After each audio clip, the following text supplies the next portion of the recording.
I'm so sick of the QAnon talking points. Listen, I mean, there's so much to debunk there, and it's there we really... go. The name. Vinny, you had your moment, okay? Please, I've been very quiet here, listening to you guys as the woman, as you explain misogyny to everyone I knew watching. You were going to go there. I love women.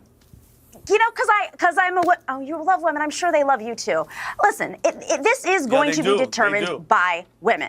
This election is going to be determined by women. Vinny from the PBD podcast went on Piers Morgan Uncensored and got into a extremely heated debate with this woke idiot here live on Piers Morgan. It's always content. It's always great whenever Vinny from the PBD podcast goes on Piers Morgan and debates these idiot leftists. This might be the best one that I have seen yet from Vinny. Let's get into this clip here from Piers Morgan of this PBD podcast host absolutely destroying this idiot libtard.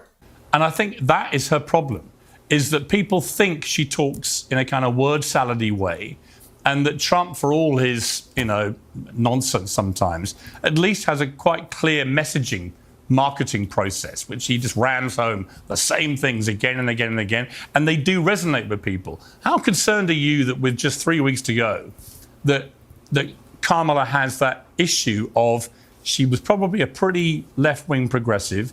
She's barreled her way back to the center as fast as she can, but people aren't really buying it. I don't think she's part of the misogyny. Sorry, Tim, I was for Wajah. Sorry, go ahead. I think that's part of the misogyny that Tim was talking about, that when you look at a career professional like Kamala Harris, who was a district attorney, who was an attorney general, who was a senator, who was a vice president, and who's now running for president, who has come out with record rallies, a record amount of enthusiasm, and who right now is leading in the polls. You compare her to Donald Trump, who just yesterday, literally, and I'm using the word literally as it's meant to be used, at his rally, instead of answering questions for 39 minutes, I've never seen this before in my life, I'm 43 years old, just sat there swaying and dancing, right?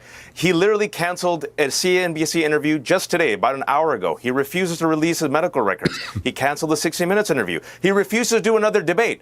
Meanwhile, Kamala Harris says, okay, I'm going to go to Call Her Daddy. I'm going to go to New Media. I'm going to go do 60 Minutes. I'm going to do Howard Stern. I'm going to go to Stephen Colbert. I'll do another debate. He doesn't want to do a debate. I'll do a town hall. I'll even go to Joe Rogan. This is called a campaign that is run by professionals. This is a professional politician, a professional public servant who actually knows what she's doing. Now, the razor's edge, like we all discussed, is because it is going to be a close race thanks to the Electoral College, the battleground states. She is going to win the popular vote.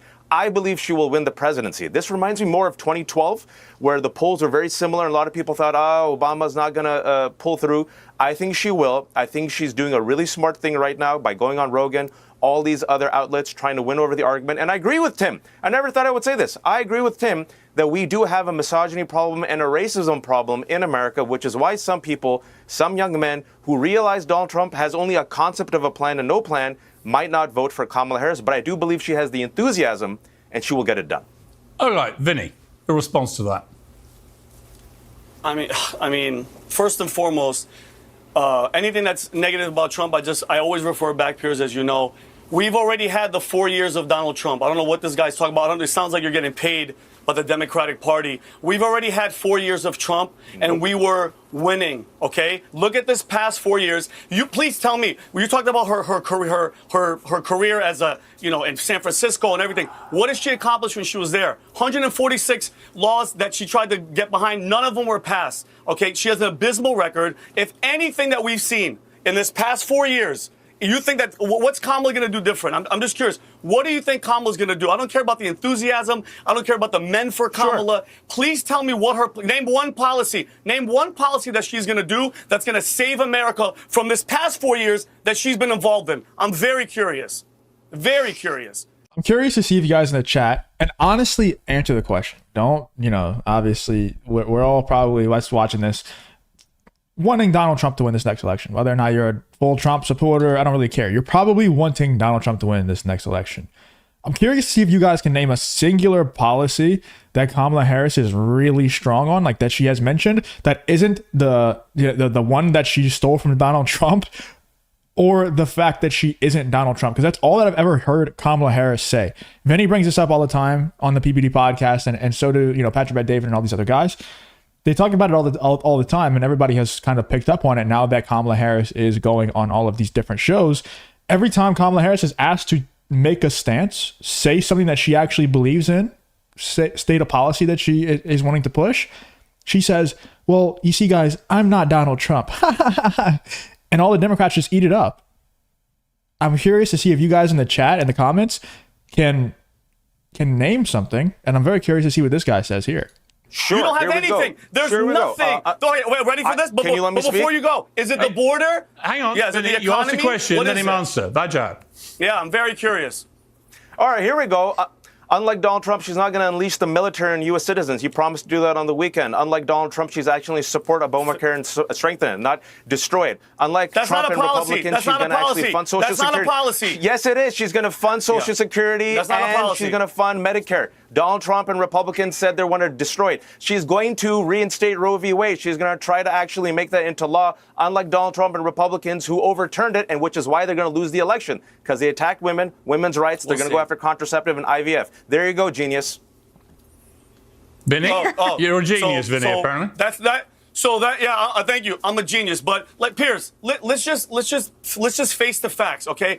All the fear, all the mongering, all the everything. I've already lived through 4 years of Trump, okay? And Kamala Harris, say what you want, she wasn't the president. She was with Biden the entire time. If you enjoy content like this, then make sure you leave a like and subscribe to the channel. It really does help me out a ton. Let's get back to the video. And he's been throwing her ass under the bus lately. He's saying every decision I made, she was right there with me. So for all the real Americans that are sitting out there listening, everything, all the problems that you have at home, the inflation, the border, the Venezuelan gangs taking over apartment complexes. Are you ready for this? A tornado, hurricanes destroying Florida, and our government, FEMA, Alejandro Mayorkas and Kamala, give them 700, excuse me, let me finish. I live in Florida. $750. Meanwhile, this year, we've given $100 billion to freaking Ukraine, to Israel, and everybody. Not one American should ever suffer or be asking for money, ever. We're America first. Trump's America first. Biden and Kamala are America last. And the numbers show it. Don't act like I'm sitting here like some right-wing maniac. Okay? Look at the stats. You're showing you're a right-wing maniac. You sound like a right-wing maniac. You don't even notice Namika, I think you were calling Vinny God throughout that response. So explain yourself. Why you think he's so godlike? Which, by the way, I understand what Vinny is saying here. I completely understand. And I somewhat agree. The whole black pill for this whole thing, though, and it's really sad to say, a lot of people are going to get mad at me for saying this, is that neither of the candidates are actually America first, in my opinion. You know, Donald Trump can say it all he wants, and, you know, his supporters can say it all they want.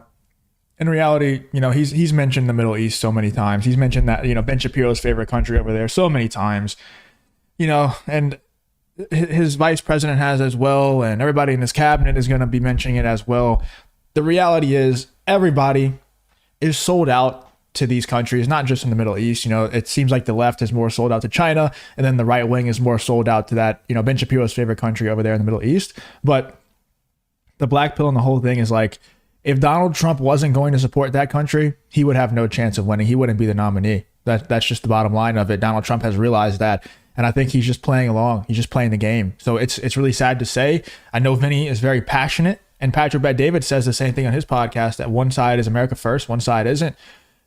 And I think there's definitely one side, which is the right, Donald Trump side, that is more America first by a wide margin. He will actually look to improve America rather than just throw it down the drain like Kamala Harris and Joe Biden do.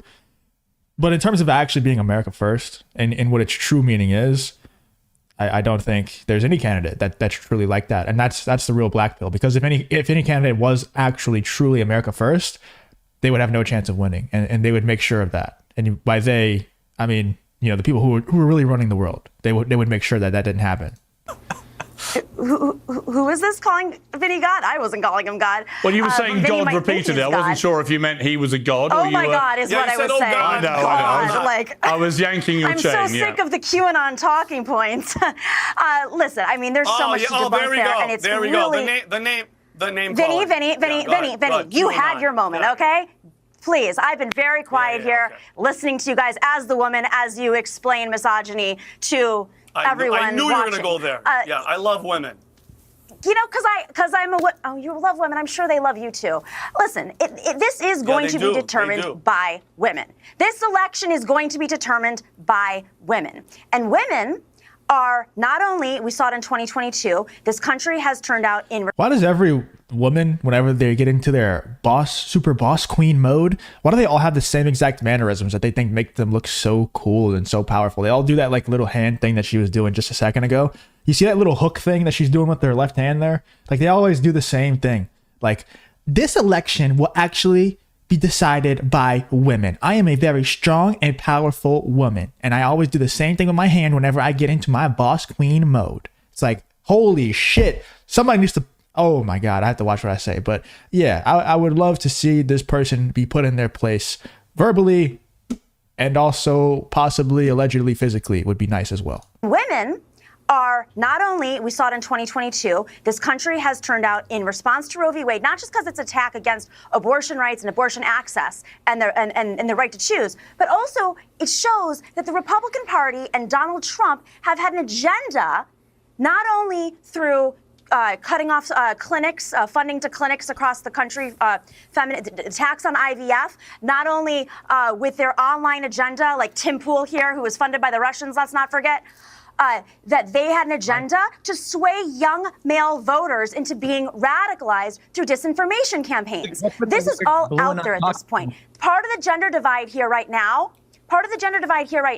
is because folks like Tim Pool and others who once said that they were Bernie Sanders supporters, who I worked for, were suddenly pulling people away and pulling young men away and radicalizing them. So I think we have a problem with young men right now, and that they don't respect women, as you're seeing with Vinny. They don't respect facts. They don't read newspapers. They don't understand polls. They don't understand legalizing them. So I think we have a problem with young men right now, and that they don't respect women, as you're seeing with Vinny. They don't respect facts. They don't read newspapers.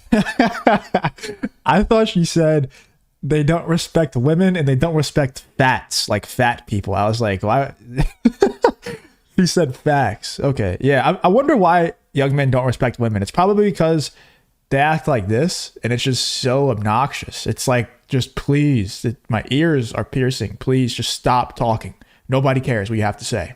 Papers. They don't understand polls. They don't understand misogyny. They don't understand people of color, and they don't understand that immigration bill was blocked. And you know what, Namiki, Donald Trump and his Republicans. Namiki, I'll come to Tim for a response, but Namiki, what you may not understand is it's precisely that attitude towards younger men that is driving them to Donald Trump. And I think the election in the end will not be won with women. It will be won with men. And interestingly, increasing numbers of Black American men and Latino American men. So Tim Pool, can I just challenge that for a second? You can challenge it. Men don't turn out at the same rates as women. It's really important. Women have a higher rate of turnout, they're more reliable voters, and young women are more left than they've ever been because of a lot of the online hate that they're seeing. So while Tim Pool might not like this, the majority of men actually do respect women and do like to talk to them. And I think, is there misogyny? Sure. Why would Tim Pool not like people to respect women? What's he said that makes you think that? What did I say to this lady? I watched his commentary in response to the Kamala... This lady, I have a name, Tim. I've called you your name. Okay, nobody cares. Let me know in the comments what you guys think about this. This Vinny versus this woke, insane lunatic. I cannot stand people like this. I can only hear her talk for so long, and it's going to ruin the rest of my day if we continue this any longer. Let me know in the comments, though, what you think about the PBD Podcast Host, Vinny Oshana, going on Piers Morgan Uncensored and destroying both of these woke lunatics live.